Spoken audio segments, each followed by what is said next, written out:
আজ পাইলট আঙ্কেলের জন্য আমাদের সোশ্যাল মিডিয়ায় ঢুকলেই চোখে পড়ে হরেক রকম ভিডিও। কোথাও নদীর গর্ভে বিলীন হচ্ছে ঘরবাড়ি, আবার কোথাও ভয়াবহ দুর্ঘটনার ফুটেজ। দেখেই বিশ্বাস হয়ে যায় ঘটনা সত্য, কিন্তু বাস্তবতা একদম উল্টো। এসবের অনেকটাই তৈরি হচ্ছে জেনারেটিভ এআই দিয়ে, আর সোশ্যাল মিডিয়াকে পরিণত করছে একটি অপতথ্যের বিস্ফোরণ কেন্দ্রে। বাবা, তুমি কি আমার স্কুল ব্যাগটা বিশেষজ্ঞরা বলছেন, দ্রুত পদক্ষেপ না নিলে এই বিভ্রান্তির মাত্রা এমন জায়গায় পৌঁছে যাবে যেখান থেকে ফিরিয়ে আনা কঠিন হয়ে পড়বে। সাম্প্রতিক উদাহরণ মাইলস্টোন ট্র্যাজেডি।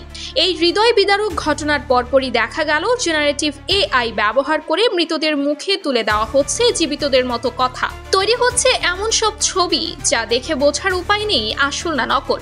অনেকেই হয়তো ভাবেন এসব কেউ সিরিয়াসলি নেয় না, কিন্তু একটু কমেন্ট বক্সে চোখ বুলালেই বোঝা যায় মানুষ এগুলোকে সত্য বলে ভেবে নিচ্ছে। ভিডিওর টাইটেল, ভয়েস ওভার আর রিয়েলিস্টিক ফুটেজ সব মিলিয়ে ভিউয়ারের চোখে ধোঁকা দিচ্ছে এআই। কিন্তু পারিনি, কেঁদো না ভাই।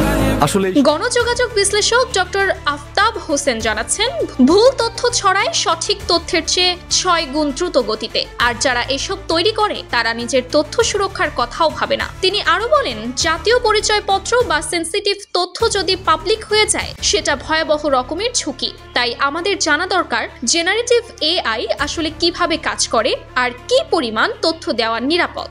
এই প্রযুক্তির ভয়াবহ সম্ভাবনার দিকটা সবচেয়ে স্পষ্ট হয়ে উঠেছে রাজনীতিতে। ত্রয়োদশ জাতীয় সংসদ নির্বাচন সামনে রেখে কিছু রাজনৈতিক দল ইতোমধ্যেই শুরু করেছে এআই এর ব্যবহার।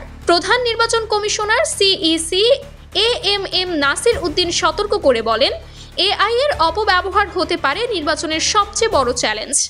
অপরাধ বিশ্লেষক ডক্টর তৌহিদুল হক বলেছেন, এ ধরনের বিভ্রান্তি ছড়িয়ে সুযোগ নিতে পারে সুবিধাবাদী গোষ্ঠী। তারা চাইবে মানুষকে ভুল তথ্য দিয়ে প্রভাবিত করতে। আইন শৃঙ্খলা বাহিনীর উচিত এই প্রযুক্তিগত অপচেষ্টা শনাক্ত করে দৃষ্টান্তমূলক ব্যবস্থা নেওয়া। Sumaiya Snigdha, daily our Bangladesh.